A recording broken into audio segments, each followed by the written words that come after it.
इस कहानी के लेखक हैं नीतीश कुमार। एक लड़का बहुत देर से रेल की पटरी पर सोया अपनी सांसों को थाम रहा था और बार बार तिरछी आंख से दूर तक रेल की पटरी को देख रहा था। उसे इंतजार तो था ट्रेन का, जो जल्दी से पटरी से गुजरे और उसे जिंदगी से मुक्ति मिल जाए कि तभी उसे ट्रेन का हॉर्न सुनाई दिया, जिसे सुन उसकी सांसें और तेज हो गईं। वो अपनी आंखें मीच अपनी हिम्मत बटोर रहा था। पटरी की कपकपाहट सुन उस लड़के का जिस्म भी कांपने लगा और उसने सोच रखा था कि वो किसी भी हाल में पटरी से नहीं उठेगा। नहीं विश्व, अगर अभी उठ गया तो हार जाएगा, तुझे खेल खत्म ही करना होगा, विश्व खुद से कहता हुआ अपने दांत भींच बस अपनी मौत का इंतजार कर रहा था कि अचानक ही उसे किसी की आवाज सुनाई दी। मरने का इतना डर है तो फिर मरना क्यों चाहते हो? उस शख्स की बात सुन विश्व ने जैसे ही अपनी आंखें खोली तो देखा उसके ठीक सामने एक रेलवे कर्मचारी हाथ में बड़ा सा झाड़ू लिए खड़ा है। अरे भाई, तुमसे बात कर रहा हूँ। तुम कोई भूत भूत हो क्या, जो एक इंसान को इतनी बड़ी बड़ी आंखें फाड़ के देख रहे हो? उस शख्स की बात खत्म होते ही जिस ट्रेन से विश्व मरने की सोच रहा था वो दूसरी पटरी पर ठीक उसके सामने से गुजर गई, जिसे देख विश्व एक बार फिर से हताश होकर बैठ गया। ये मरने का मेरा 7वां अटेम्प्ट था जो तुम्हारी वजह से फेल हो गया। अरे, मुझे तो लगा कि मैंने तुम्हें आत्महत्या करने से बचाया और तुम होगे फिर से आत्महत्या करने पर तुले हो। और जब मरना ही चाहते हो तो मरने के और भी बहाने हैं, फिर ये ट्रेन ही क्यों? उस आदमी की बात सुन विश्व एक पल के लिए सोच में पड़ गया, फिर मुस्कुराते हुए बोला, क्योंकि मेरी बर्बादी की शुरुआत यहीं से हुई थी। दोस्त, जिंदगी बहुत बड़ी है। लड़की ने छोड़ दिया तो कोई नहीं, कोई और मिल जाएगी। सब्र रखो और खुद को खुश रखा करो भाई। बहुत उदास दिखाई पड़ते हो तुम। लड़की ने छोड़ दिया? अरे मेरा दिल नहीं टूटा है और ना ही मुझे कोई छोड़ कर गया है। मैं तो यहाँ इसलिए मरने आया हूं क्योंकि मेरी जिंदगी का कोई अस्तित्व ही नहीं बचा।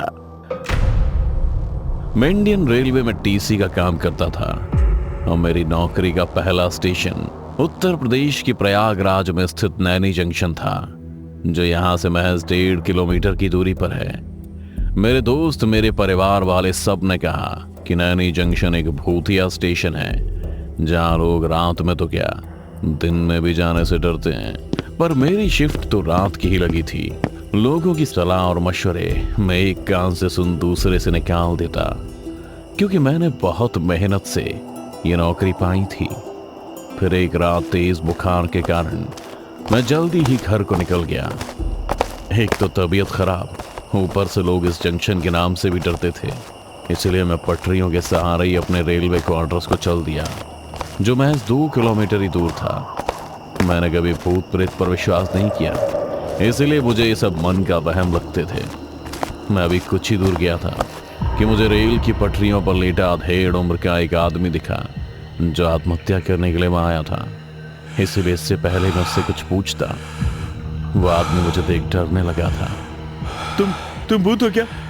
अगर भूत हो तो मैं तुम्हारे हाथ जोड़ता हूँ, मुझे मत मारो। अरे अंकल, आप डरिए मत, मैं भूत नहीं हूँ, बेफिक्र रहिए आप। हाँ, और मरने की कोई जरूरत नहीं है। आप बहुत परेशान हैं, चाहे तो मेरे साथ मेरे क्वार्टर भी चल सकते हैं। दोनों बात कर आपकी परेशानी का कोई ना कोई हल तो जरूर निकाल ही लेंगे। मेरी बात मान वो शख्स मेरे साथ मेरे क्वार्टर आ गया। मुझे बुखार था तो मेरी कुछ करने की हिम्मत नहीं थी, पर उस आदमी ने मेरे सर पर हाथ रखा और देखते ही देखते उसका बदन बुखार से तपने लगा। उस आदमी ने मेरे शरीर का बुखार अपने अंदर ले लिया, जो मेरे समझ से बिल्कुल परे था। अगला पूरा दिन मेरी इसी सोच में डूब गया, पर मेरा मन इस बात को मानने को तैयार ही नहीं था कि भला कोई किसी को छूकर उसकी बीमारी अपने अंदर कैसे ले सकता है। पर इससे पहले कि मैं कुछ पूछता, उस आदमी ने कहा, तुम भूत प्रेत पर यकीन नहीं रखते ना? चलोगे मेरे साथ, मैं तुम्हें भूत दिखा सकता हूं। अगर कोई और मुझसे पूछता तो शायद मैं मना कर देता, लेकिन उस बुखार वाले वाक्य के होने के बाद मैंने उस आदमी को हाँ कर दी और वो मुझे सीधा नैनी जंक्शन के पास एक शमशान घाट ले आया, जहां रेल दुर्घटना में हुई लावारिस लोगों की लाशों का अंतिम संस्कार किया जाता था। शमशान घाट में अभी कुछ लाशें जल रही थी और उस आदमी ने मुझे एक ऐसी जगह बैठाया जहां कुछ महीने पहले ही लाश जली थी, जिसकी गर्माहट में साफ साफ महसूस कर सकता था। आदमी ने जमीन में एक लोहे की कील गाड़ उसमें एक सफेद धागा बांध दिया और इस धागे का अंतिम छोर मुझे पकड़ने को कहा। धागे को पकड़ते ही मुझे अजीब सी ठंड लगने लगी थी, एक अजीब सी बेचैनी हो रही थी। आसपास और भी चिताएं जल रही थीं, लेकिन ठंड के मारे मेरे हाथ पैर कांप रहे थे। फिर उस आदमी ने 4 बतासों को 4 जगह पर रख दिया। सारे बतासे उस धागे के पास ही एक लाइन में रखे हुए थे।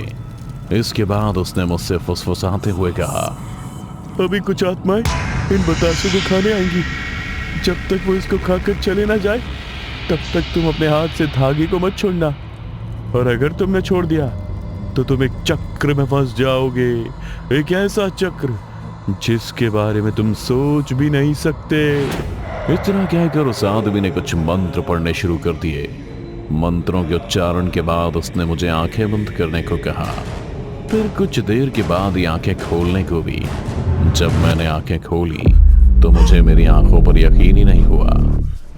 असल में मेरे सामने 4 आत्माएं थीं जो कि बतासे खा रही थीं, और उन आत्माओं में से एक आत्मा ऐसी थी जिसकी मौत मेरे सामने एक ट्रेन हादसे में हुई थी, जिसे मैंने अपनी आंखों के सामने ही कटते देखा था, और आज भी उसकी आत्मा पर कटने के निशान साफ झलक रहे थे, जिसे देख मैं डर गया।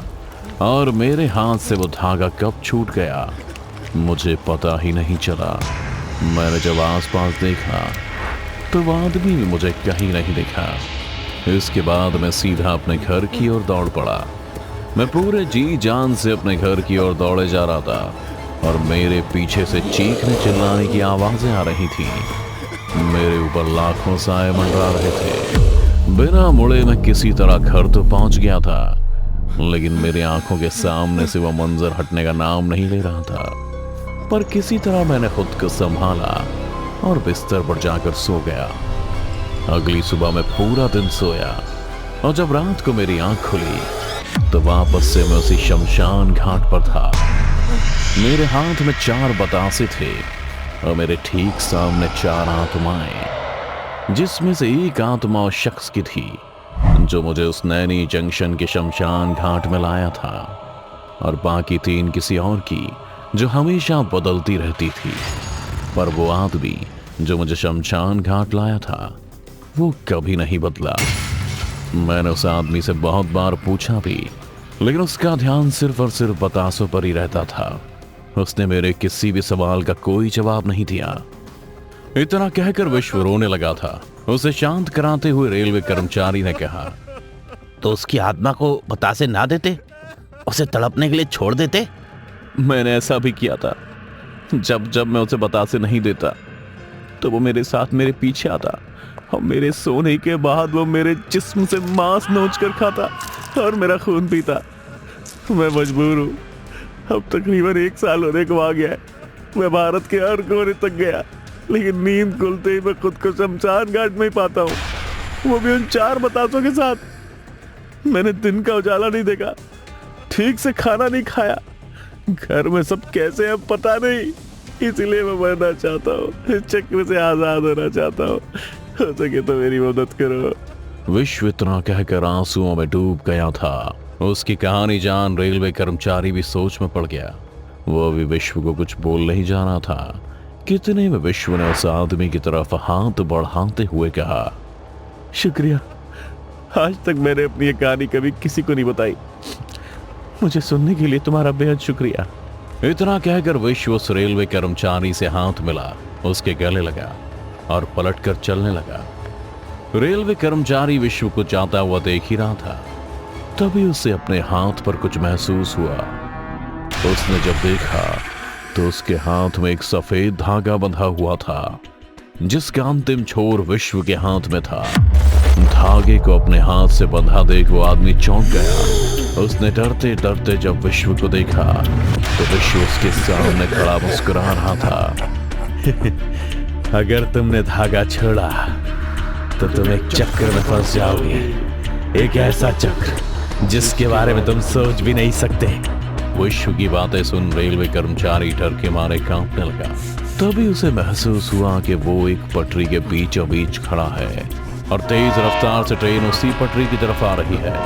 अगर वो नहीं हटा तो वो मर जाएगा, और अगर उसने धागा छोड़ दिया तो वो हमेशा हमेशा के लिए एक ऐसे चक्र में फंस जाएगा जिसकी वो कल्पना भी नहीं कर सकता। वो सोच के इसी दांव पे से गुजर रहा था और ट्रेन दन दनाती हुई चली आ रही थी। विश्व एकटक उसे ही देख रहा था। शायद उसे भी पता चल गया था कि अब वो मरने के लिए तैयार है, इसलिए उसे डराने के लिए विश्व ने फूंक मार दी, जिसकी हवा तो शख्स तक नहीं पहुंची, लेकिन विश्व का डर उस तक जरूर पहुंच गया। वो मात्र एक फूंक के डर से पीछे हुआ और उसके हाथ से वो धागा छूट गया। तभी उसके सामने से हॉर्न मारती ट्रेन गुजरी और वो आदमी फूट फूट कर रोने लगा, क्योंकि अब वो चक्र में फंस चुका था। ट्रेन के गुजरने के बाद विश्व की जगह पर 4 आत्माएं खड़ी थीं। एक खुद विश्व, एक उस शख्स की आत्मा जिसने विश्व को इस चक्र में फंसाया था, और साथ में 2 और लोग जिन्हें आज से पहले उसने कभी नहीं देखा था। उन आत्माओं को देख वो आदमी डर के मारे कांप रहा था, और डरते हुए जब उसने अपनी मुट्ठी खोली तो उसमें 4 बतासे थे। डर से भरी ऐसी कहानी को देखते रहने के लिए अभी सब्सक्राइब करें टोरो टीवी हॉरर हिंदी। और अगर आप चाहते हैं कि आपकी भी डरावनी कहानी देखें दुनिया वाले, तो अभी भेजिए अपनी कहानी टोरो टीवी के मेल एड्रेस पर। हो सकता है अगली रूह कपा देने वाली कहानी आपकी हो।